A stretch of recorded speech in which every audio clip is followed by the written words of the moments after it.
Pakinggan po natin ang aral. Sa ngalan ng makapangyarihang Diyos, ang Diyos Ama, Diyos Anak at ng Banal na Espiritu. Amen. Okay, good morning. Good morning po. Kaya parang sinubok yung ating pananampalataya sa araw-araw na hindi magandang panahon. So, kahit pa man sa mga ganyang sitwasyon ay hindi maaring ihinto na lang. Okay, ang ating mga tradisyon na ginagawa. Alam niyo ba na ang Misa de Gallo ay isang drill? Drill, paghahanda. Kung anong mangyayari sa huling araw. Kaya taon-taon ay ganito yung pamantayan natin. Maaga tayong gigising.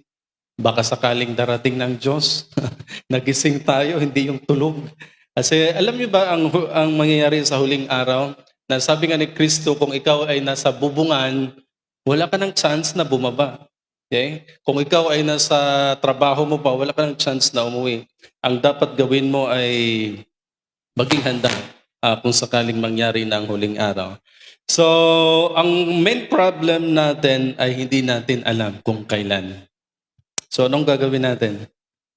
Ni ang anghel ng Diyos, ni si Jesus na ang anak ng Diyos, hindi niya alam kung kailan mangyari ang wakas ng panahon. Ang Ama lamang.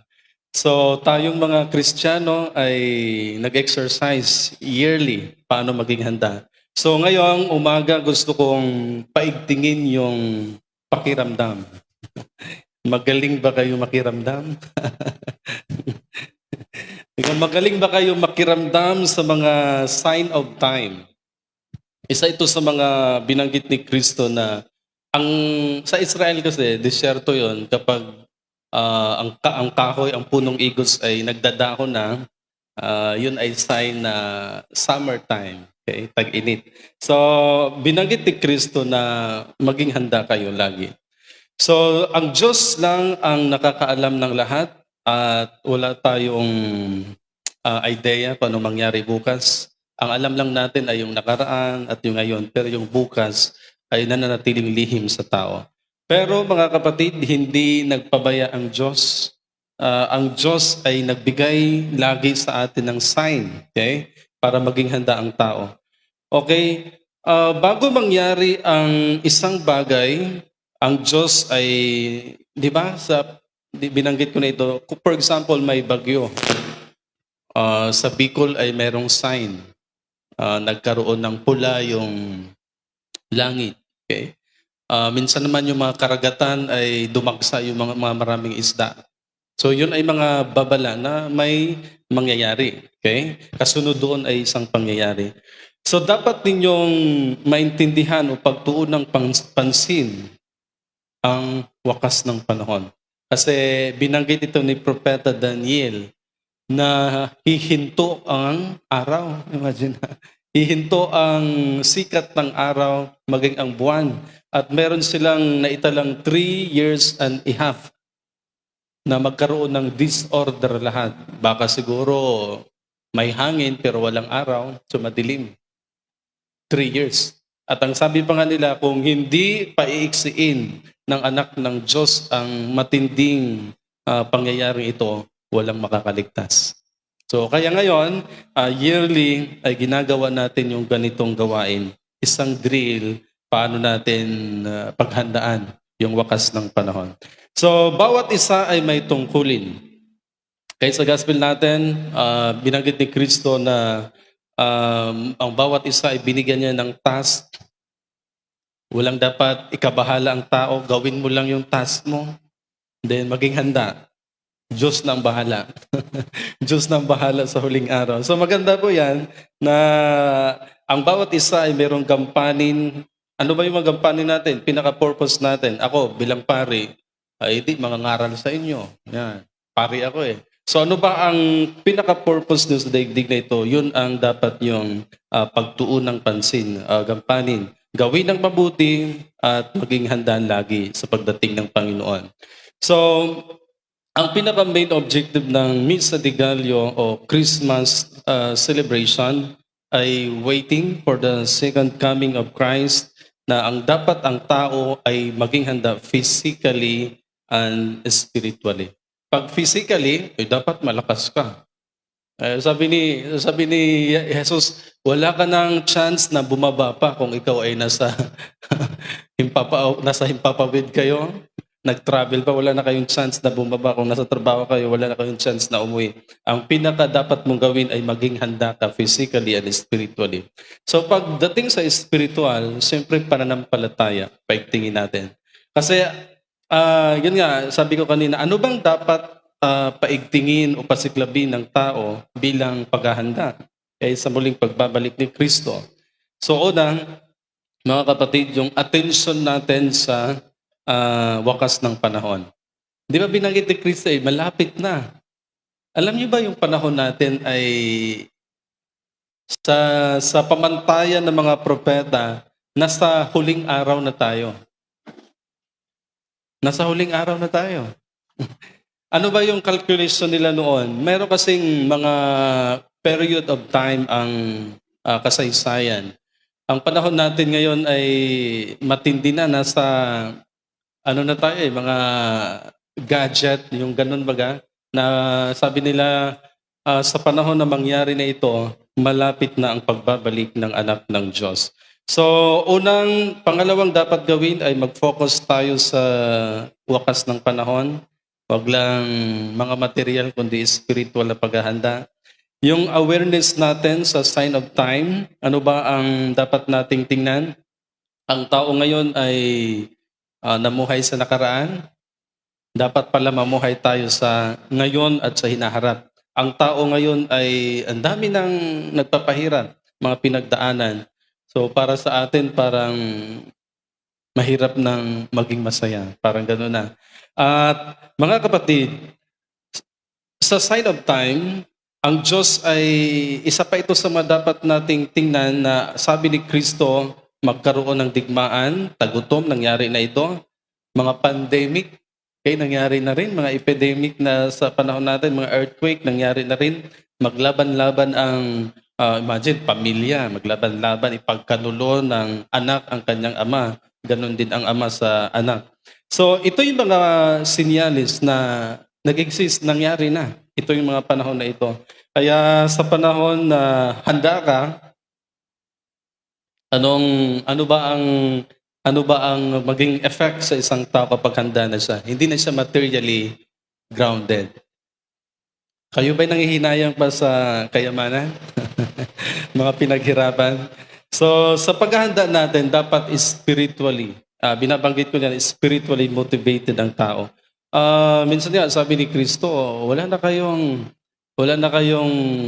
dapat wag ninyong alalahanin pa ang mga meron sa mundong ito kasi magtatapos na yung temporal matter. Ano ba ang ibig sabihin ng temporal matter? Yung kalungkutan, kaligayahan, magtatapos na yan. Kasi magsisimula na yung permanent living. Ano ba itong permanent living? Pag sinasabing permanent, eternal na ito. Wala ng sakripisyo, wala ng mga injustices, at ang binanggit ni Kristo, maging ang kamatayan ay aalisin na niya. Kaya nga permanente, walang hanggan. So, maganda ang permanent. Gusto niyo ba sa temporal? Masaya, malungkot? Ang inihanda ni Kristo sa tao, tayong mga sumasampalataya, is permanent, magpakailanman. Kaya lang, ang problema naman natin, kung makakasama ba tayo doon. Yun ang pinaka-main problem. Naghanda ang Diyos ng isang magpakailanman na sistema. Pero kaya lang, ang reassure ng tao ay mapabilang tayo doon. Kaya lagi kong binabanggit na dapat ang pangalan natin ay nakatala na sa The Book of Life. Merong The Book of Life. Nang sinabi doon ng mga propeta na ang mga listahan ng mga pangalang ito ang siyang makakapasok sa permanent living, na eternal life na inihanda ni Kristo sa kanyang mga hinirang. So kahapon, pinag-aralan natin ang pagiging mahabagin. Alam niyo ba na magandang puntos yan bilang paghahanda sa isang kahariang walang hanggan? Kasi kapag mahabagin ang isang tao, ibig sabihin, naayos mo na. Kasi pinapatawad mo na, naayos mo na. So ngayong umaga, nais kong ipakilala sa inyo ang isang magandang hiyas na paghahanda. Itong patience and humility. Yan. Kung kahapon ay compassionate heart, ngayon naman ay patience and humility. Now, mahalaga ba itong pagtitiis, yung tiyaga, yung kakumbabaan sa paghahanda? Yes, napakahalaga. Kasi sa paghihintay natin sa wakas ng panahon, marami na ang tumitigil sa paglilingkod at gumawa ng mabuti. Dahil 2,000 years ago na, ipinapangaral na babalik si Jesus. Buhay pa yung mga apostol, sinasabi na, imagine na, yung ibang ari-arian nila noon ay pinagbili na. Dahil sa pahayag na ito, marami na mga bagay-bagay ay pinagbili. Dahil, yun nga, sabi ng mga propeta na ihanda ninyo ang daraanan ng Panginoon. Okay? Maging handa kayo spiritually. Kasi mawawala na yan. So, 2,000 years ago nang sinasabi at pinapangaral ang muling pagbabalik ni Kristo, pero wala pa rin si Jesus. Kaya bilang mga mananampalataya, gusto kong maintindihan ninyo, yung mga naghihintay sa pangalawang pagbabalik ni Kristo ay matyagang naghihintay. Baka kayo ay naiinip na. Naiinip na ba kayo? Bakit wala pa rin si Kristo? Gusto natin yung permanent, gusto natin yung eternal. Ayaw na natin sa temporal na ang mundo ay dual. Okay? Dual ang daigdig, masaya, malungkot, may pera, walang pera. So, ganun ang daigdig. So, nais kong iparating sa inyo itong pagiging matsagain, okay? Hindi mainipin. Kasi ganun ang mga naghahanda sa buhay. Kasi kapag naghahanda ka, wala siyang, parang, ang tayo kasi merong mga boundaries may mga limitation. Sa Diyos, kapag nagutos ng Diyos, gaya ng isang alipin, pag isang alipin, wala kang authority na huminto. Gawin mo. Gawin mo ang inuutos ng iyong amo. Or else, alisin ka dyan. Or else, tatanggalin ka dyan. Ang unang interpretation nila noon, tayo ay mga alipin ng Diyos. So, ibig sabihin, bilang alipin ng Panginoon, ipagpatuloy mo ang iyong tungkulin, ang iyong gawain, ang iyong role. Kasi babalik ang Panginoon, dapat hindi ka tulog. Dapat gising ka. So, gano'n. So, sa panahon natin, mataas na yung chance na makapasok sa buhay na magpakailanman dahil kay Kristo. Yun naman ang advantage natin, kay mga kapatid.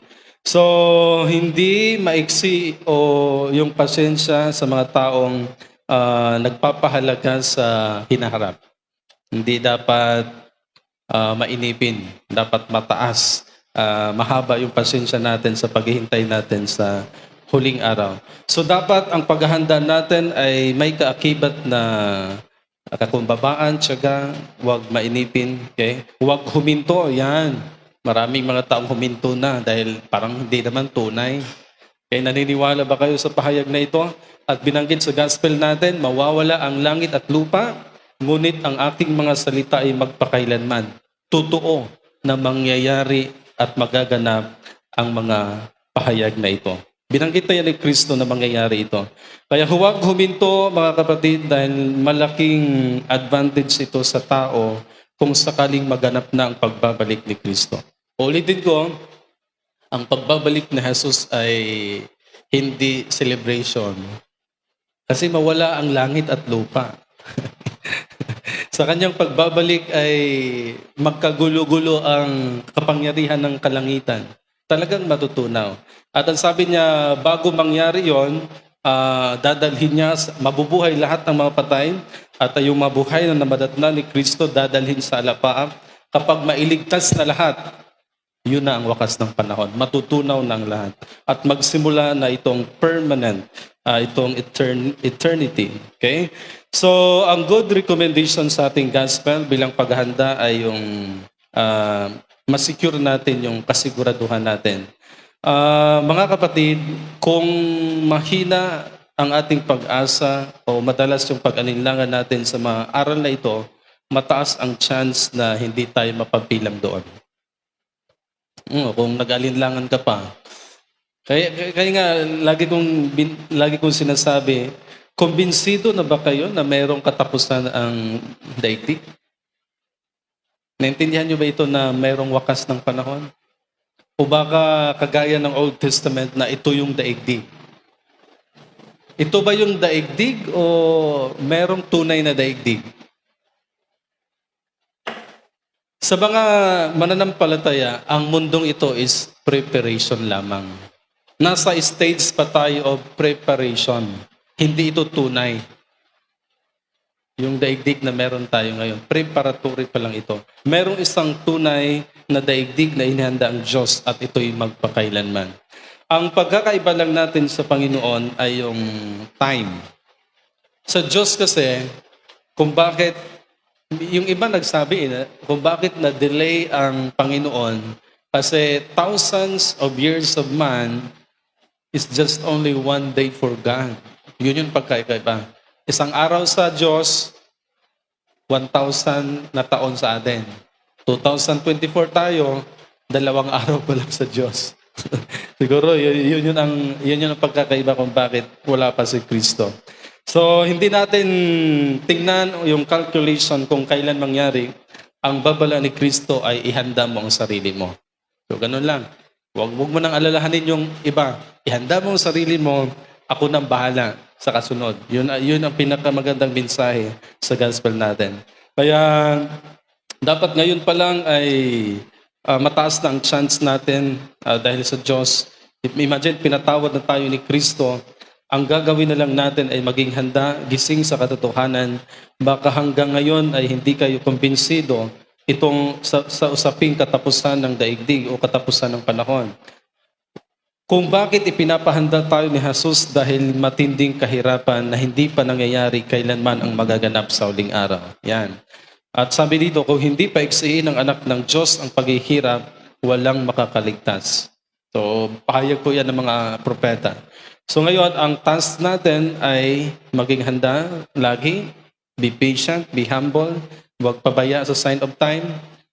Minsan may nangyayari na sa buhay ng tao, pero parang wala pa rin sa iyo. Yun ay mga sign, mga babala na dapat mong paghandaan. Kahit maraming nangyari na sa buhay natin, dapat bukas ang pag-iisip natin na ano bang gaya ng problema. Sa panahon kasi natin, ang problema ay parang sumpa. Ayaw natin. Pero alam niyo ba, sabi ni Santiago, na kapag napagtagumpayan mo yan, maging komportable na ang iyong pamumuhay. Sabi sabihin, ang mga nangyayari sa buhay ng tao ay isang mensahe ng Diyos na dapat mong tingnan, na dapat mong harapin, na dapat mong ayusin. Kasi pagkatapos niyan ay kaayusan. So kung ang pagtingin mo sa problema ay sumpa, parang sabi natin na parang pinahirapan ako ng Diyos. So pangit yung pagtingin natin. Pero kung ang pagtingin mo sa mga nangyayari sa buhay ay mensahe ng Diyos na meron kang dapat ayusin, so nakakatulong yan. So ganon, dapat ang pagtingin natin ay hindi negative. Minsan kasi sa mga, di ba kung bakit umiksi o lumiit yung pag-asa natin sa mga bagay-bagay dahil negative ang pagtingin natin. Parang para sa atin di maganda, ayaw na natin dyan. Pero kung naintindihan mo na ito'y bahagi ng buhay, paano tayo tumibay sa mundong ito. So chance yun, opportunity. Kaya nga yung mga expert, meron silang term na in times of, ano ba yun? Yung adversity quotient, na kaya mong gawing opportunity yung mga tragedy, di ba? Yun yung mga adversity quotient din. Hindi lang yung akala mo yung meron sa mundo ay masaya lang, maganda. Dapat sa mga hindi maganda ay maganda ang pagtingin mo dyan para maging opportunity lahat. Hindi yung puro na lang pahirap daw. Ang buhay ng tao ay puro pahirap. So, sa mga expert, isang opportunity na maintindihan nila yung mga nangyayari o yung mga dapat pang mangyari sa buhay. So, ganun dapat ang mga lingkod ng Diyos. Maging wais, maging matalino, at marunong magbasa sa oras o panahon na meron sa mundo ito. mapalad tayo ngayon kasi parang ibinigay na sa atin lahat eh. Yung wala pang orasan, ang mga sinaunang panahon ay nakatingin lang sa araw. O alas 12 na. Buti ngayon may relo na tayo, may cellphone na. Kaya lang, parang sarado yung ating imahinasyon sa mga spiritual dahil sa mga gadget na meron tayo ngayon. So sana pahalagahan pa rin natin yung natural na mensahe ng Diyos. Wag lang puro gadget. Nakabase na tayo sa kahit yung pagluluto natin, di-click na lang. So nabawasan yung kakayanan ng tao dahil sa mga technology na meron tayo ngayon. So ang Diyos ay hindi gumagamit ng technology, natural. yung mga yung mga nangyayari sa mundong ito ay mensahe ng Diyos. So wag lang puro technology ang dapat nating tignan. So good luck mga kapatid. Naway sa wakas ng panahon ay maging handa tayo. Amen?